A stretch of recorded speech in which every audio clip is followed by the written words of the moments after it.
Chris Paddack out here throwing harder than Sid Finch. Okay, not really, but 95.1 is real good for the old Cowboy, who's not really old at all. In fact, he just turned 29. But no matter how old you are, if you want to hear about it, you have to get Locked On Twins.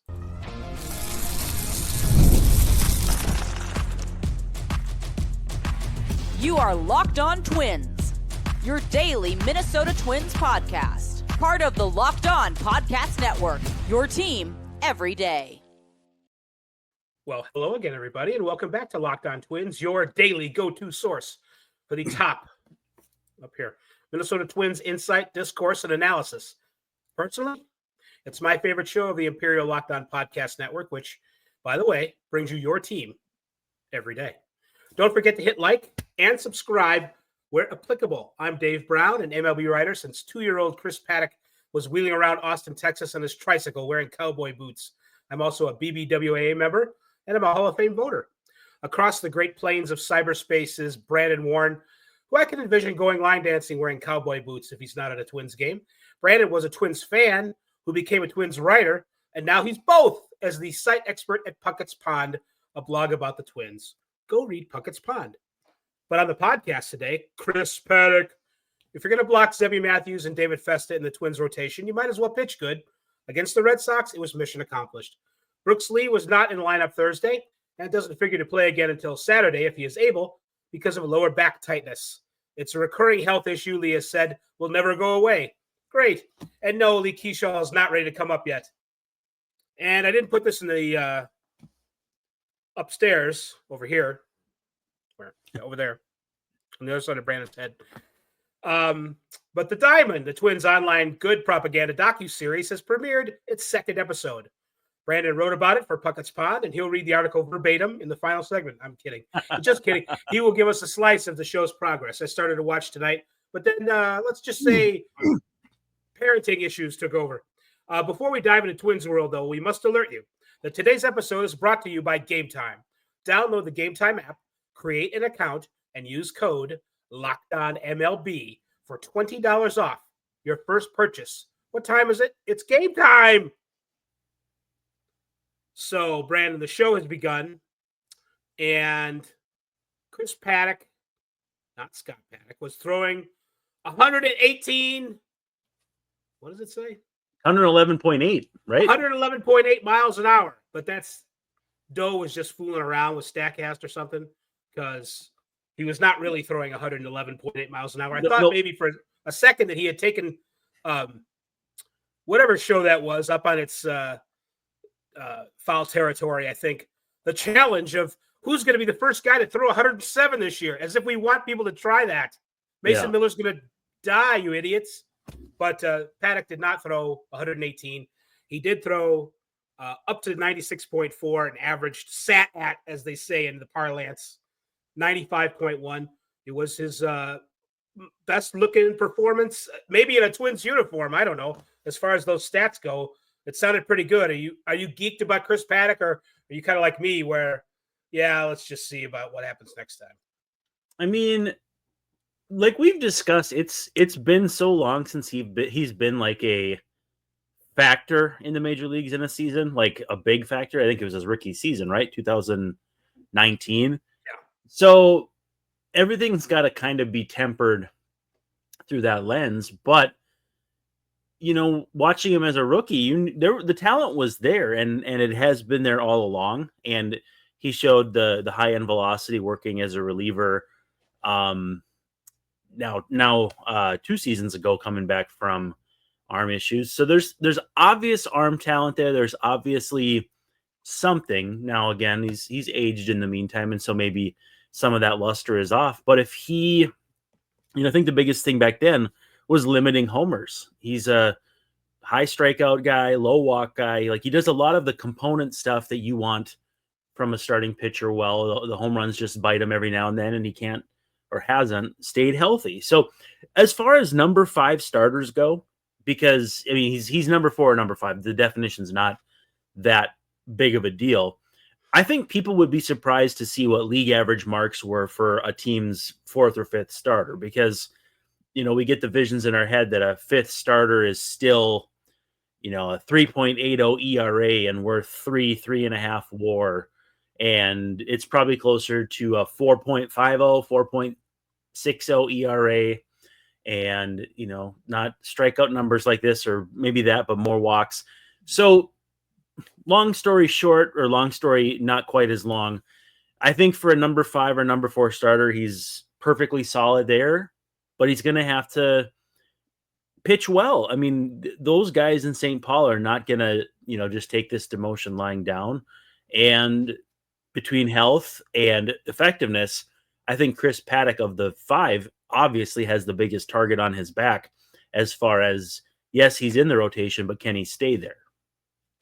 He is making $7.5 million, which is not what it used to be. It's not like $7.5 million in 2010. It's the going rate, but it's not nothing.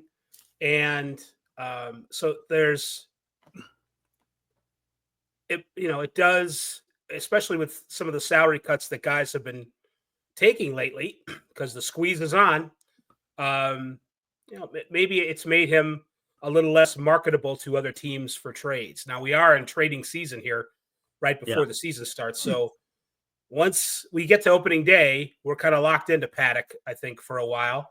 And, we'll see how Zebby and Festa and other people, Andrew Morris, Corey Lewis, progress in the minor leagues. Mm-hmm. There's always our old friend Randy Dobnak. So the Twins have options there if he can't hold this down. Now, I did see, in addition to, it really wasn't 111, but in addition to his 95, 96, a couple of the, I don't know, it was Codify or somebody better than Codify was talking about how good his changeup was today. It wasn't Codify, but it was one of those guys that pays attention to that kind of stuff. Maybe Pitch Profiler? Pitch Profiler it was.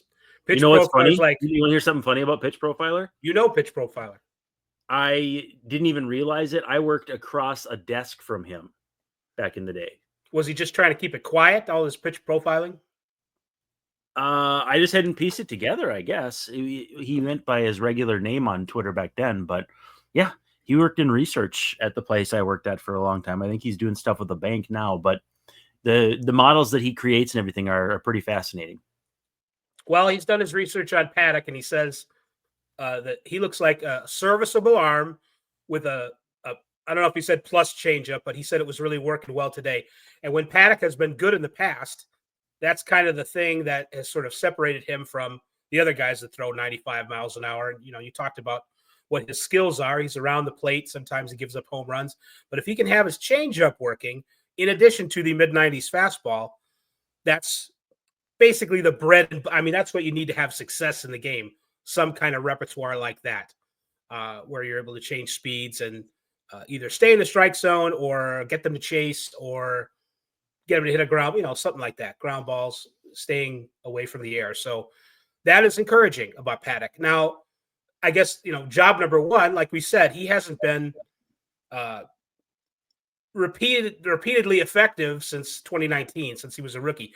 But he's fun to watch when things are going well. He's demonstrative out there. He's got the sort of the cowboy persona. He is actually from Texas.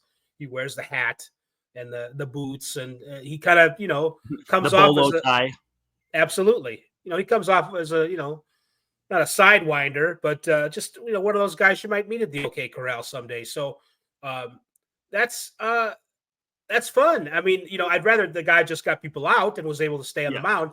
But if we've got the bread and the circuses, so be it. And it just makes the team better. So, and it also makes a guy more possibly marketable in a trade. If Festa and Zebby continue to ascend in the minor league. So good for Paddack and good for the Twins. And we're going to take our first break, and then we will talk more about events that happened or didn't happen in the game today, including Brooks Lee.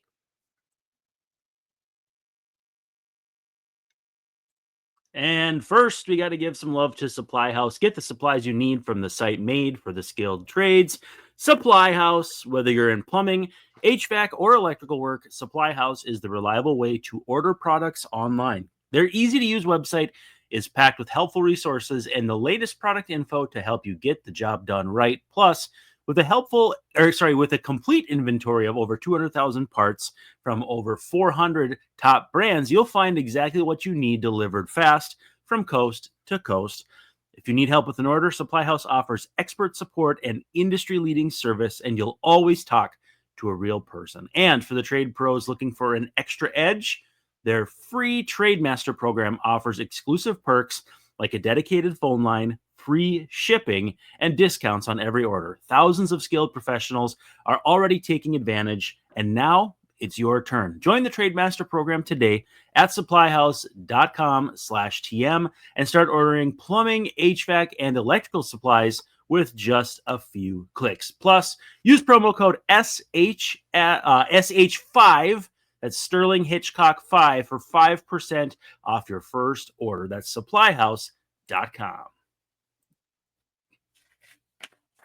And we have some old friends back. Game time. There's nothing better than catching an MLB game live. You got the crack of the bat. By the way, What crack?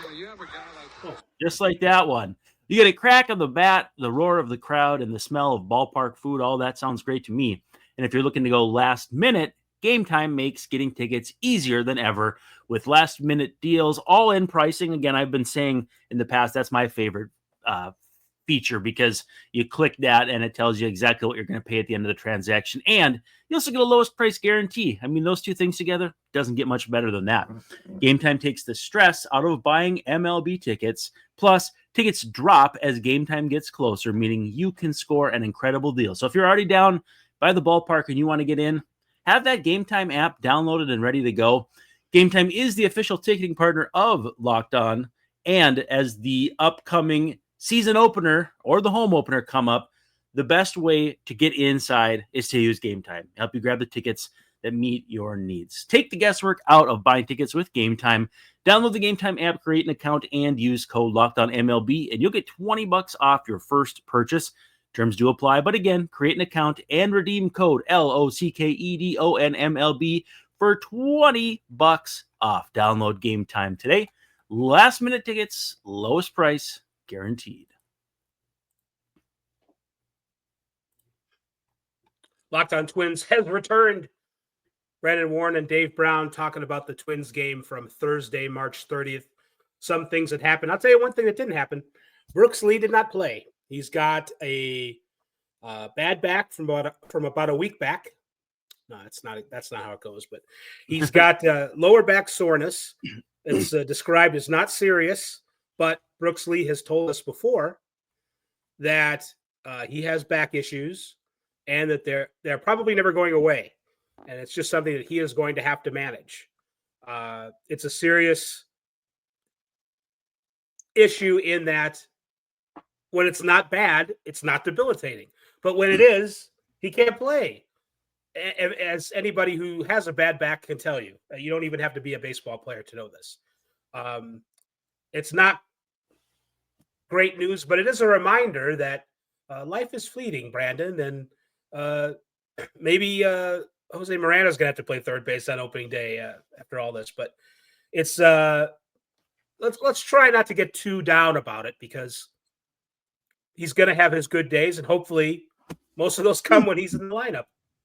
Yeah, I feel like the hardest thing to shake, other than, just that back injuries are very complicated, is that's what caused Alex Kirilloff to retire. Now, I'm not saying that those are synonymous or analogous or anything like that, but backs are tricky. I mean, take it from someone who broke their spine when they were 8 years old. And I'm not trying to be one of those goofballs that says, oh, I tore my Achilles and this is what happens, or I tore my ACL and this is what happens.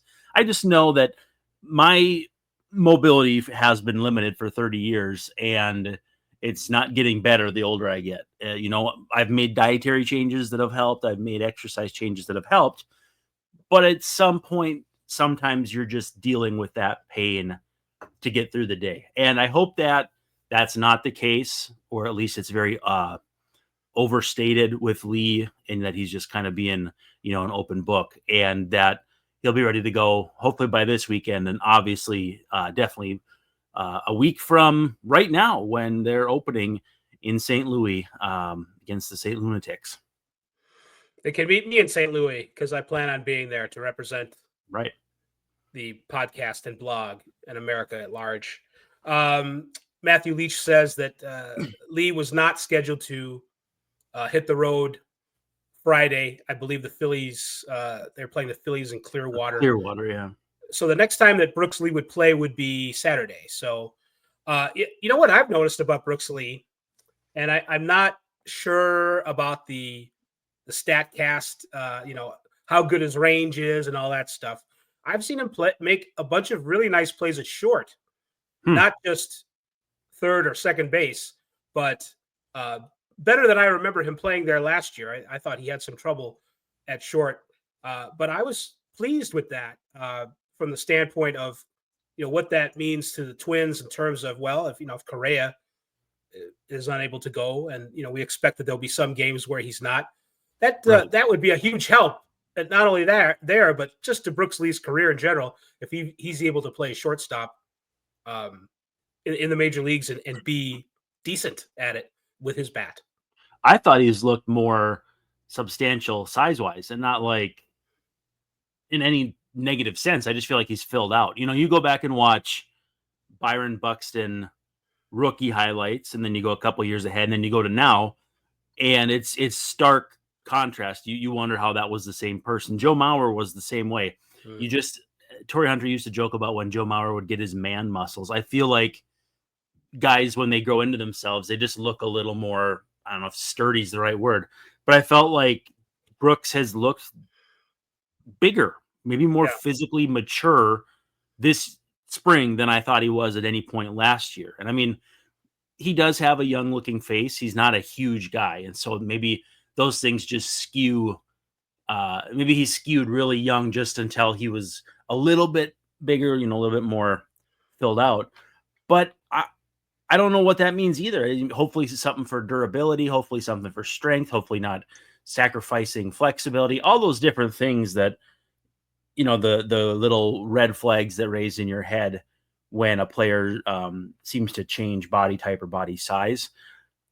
I don't know what to make of that, or maybe I'm just seeing things, but I thought he looked a lot more built this time around, which if he's playing third base, that's possibly the right move. If he's playing short, hard to say. And if he's playing second, not quite as hard to say, but still hard to say. But I'm enthused. I'm eager to see what he's capable of and hope that his back cooperates, because he's a very special player.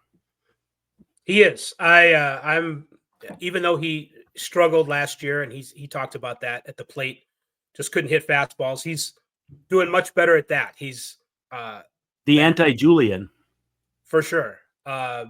Hitting fastball, hitting them a lot, and hitting them hard this spring. The evidence is there in the StatCast that he's doing that. So he's from the beginning of camp looked like he came ready to win a job somewhere, be it at second base or third base. And hopefully this back issue is, to coin a phrase, just a little bit of a setback and not a big one for him, because he's had a good spring and he's an important player on this team. Very. The other thing I wanted to point out from this game, Anthony Misevich got a save. He pitched the last inning after Griffin Jacks came in. Putting the save in Misevich, I guess. He did. Hello. 2 strikeouts. He is a non-roster invitee. So I think that Cantorino spot on the 60 would have to open up. Just like your boy told you, though, right? For sure. I think that's how they could do it. Blewett is another possibility. And I'm just speaking if not Brooks Lee, but Brock Stewart, he still feels something in his leg. It didn't go away quite the way he said it did, but it's still grabbing at him a little bit, his hamstring. And with his history, I would not put Brock Stewart out there with a gimpy leg, because your legs and your booty are your foundation for pitchers. And then that's when the arm goes, when the base is bad. So give him the first 2 weeks. Something like that. Yes. Yeah. Cause you can 15 day, and you can probably retro it to opening day, or you can, can you retro it into spring training? I don't think so. I don't know. He can stay at extended spring training, and they can work it out that way. Yeah. And not on the active roster. if he can join them within 10 days, 15 days. Apples and Right. oranges, I mean, it really doesn't make any difference. I know what you're asking. I'm not sure. But yeah. But with that said, that even makes it even more likely that a guy like Misevich makes the team or Blewett. And honestly, if for any reason they send Castellano back, which I don't think they're going to do, then you've got 2 40-man spots for those two guys. Or actually, an MLB trade rumors piece dropped here in the last day or so of type something free agents is like, so there's a clause in the CBA that'll allow these players to opt out on Saturday if they are not added or promised to be added to a 40-man roster. So the Twins could be on the lookout there to the list, which I'm going to write up in depth at Puckett's Pond. A lot of pitchers, a lot of relievers. Andrew Chafin, basically the modern day answer to who was the guy on that show? The dude.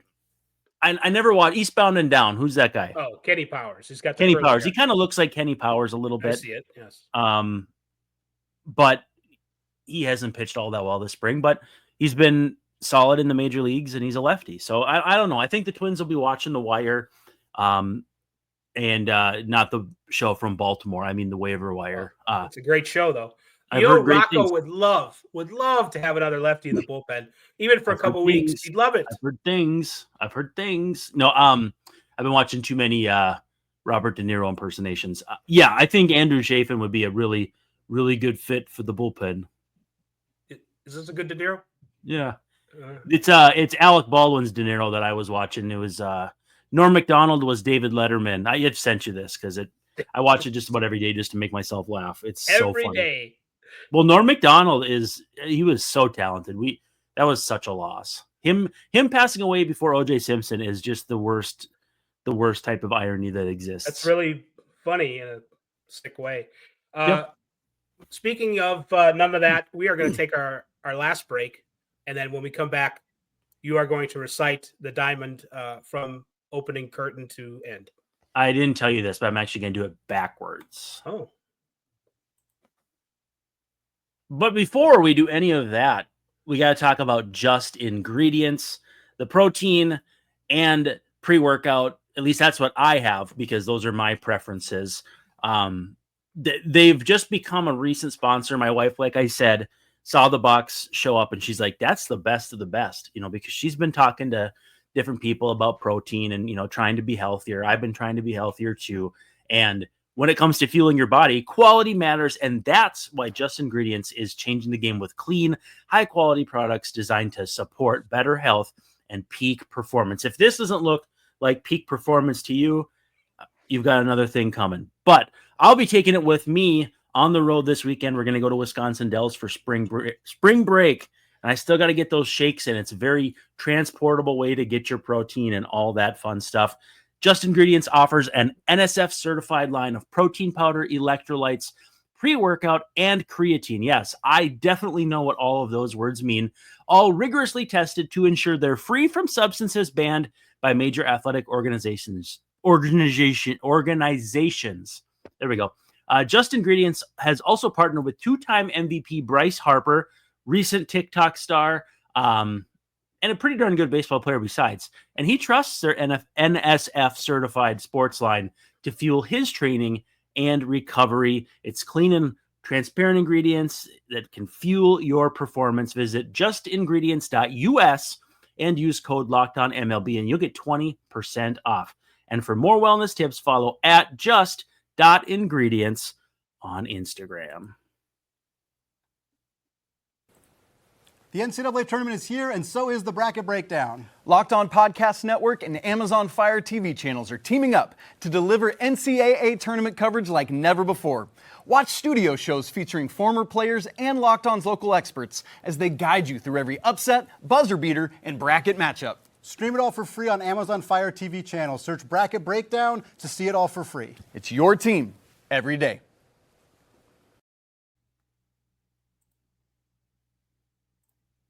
Love you, Jake Berger and Eno Saris. Locked On Twins is back, or Locked On Twins are back. If you're British, it's probably R. Dave Brown here. Brandon Warren there. And Brandon, you have screened the latest episode, the second episode of The Diamond. I think it's only 10 minutes long. Is that possible? Pretty short. Yeah. Yeah. I mean, I guess there were other things going on. But they jammed a lot of stuff into 10 minutes, though. Did they? How is Joe Mauer? I know Joe Mauer was supposed to be on it. Was he? Was he camera ready? Yeah, he looked. I mean, and so I wrote this, but he basically looks like Joe Mauer with a few more gray hairs. Just so you know that time has passed. He said it's been 7 years since his last spring training, and like I know the math adds up, but it still doesn't seem like it was that long ago. And he talked about him, he had conversations with Byron Buxton about how rare it is to stay with the same team for your entire career and that sort of thing. And so that was kind of cool to hear about. But Joe ran the lineup card out. I don't know if he managed one day when it was a split squad, or it kind of looked like he was a coach of some type. But anyway, he still runs with the same, trademark gait that he had. And he's wearing his, I don't know if they're aviators or what exactly, but he had a very distinct old baseball man look to him, like Paul Molitor used to have. Mm-hmm. And then he was discussing with catchers, I want to say it was Jair Camargo or one of the younger guys, about, make sure you present the ball for the umpire, basically like you're putting it on one of those ring pillows that the ring bearer carries. But they were just a rapt, captive audience, as you should be when a Hall of Famer is talking to you. But he was even doing the, when I didn't ever get to play baseball, I would catch. It was called catch off, and it means you basically stand in the catcher spot while the coach hits fungos. Yeah, and it's just kind of a fun way to stay involved. Well, Joe was in there flipping balls and all that stuff, so he's active, he's doing stuff, and so I thought that was kind of cool. And Derek Falvey talked a little bit about leadership and Correa and Buxton being, lead by example guys. They'll both speak up when they need to.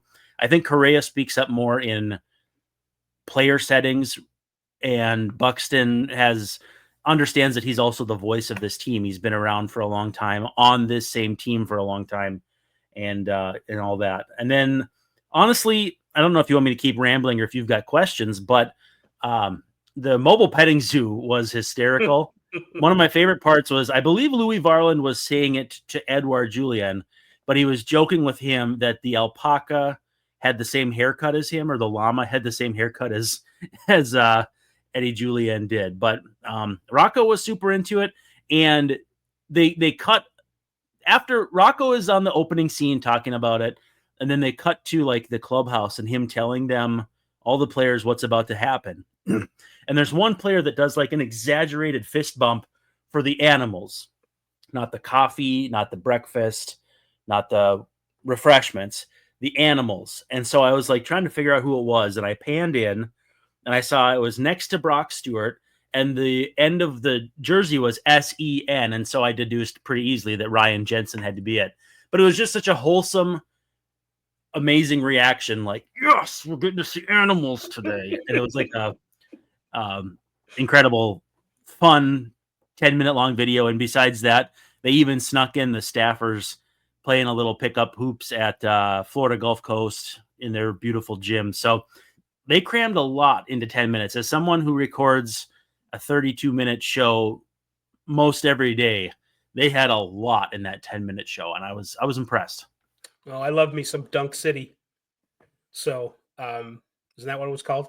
Dunk City, the Florida Gulf. Oh, I must have missed that part. All I remembered was that like Andy Enfield took him on a run like 12 years ago. Right.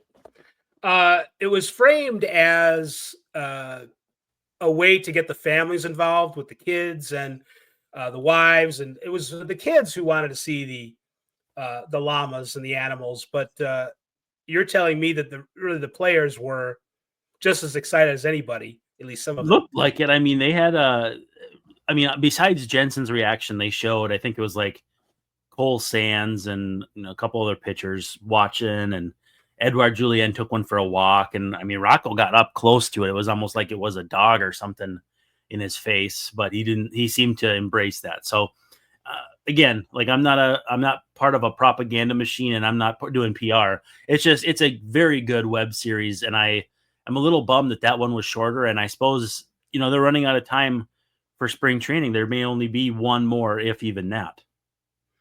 Well, I like the show. I like how the social media team in general does these little vignettes, whether it's this show or YouTube Shorts or Tiny Microphone.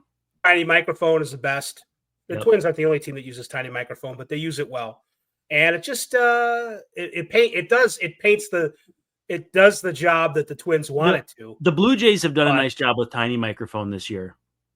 Yeah, the Orioles were good with it last year. I haven't seen too much from Blue Jays, and I've seen a lot of Yankees. Like Luke Weaver is like the breakaway star from that. Yeah, he's kind of a showman when it comes to that. He's comfortable on camera. He so knows what he's doing. That's a good thing for New York City to be that way. But yeah. Hey, speaking of a good thing, we want to thank you for making Locked On Twins your first listen today.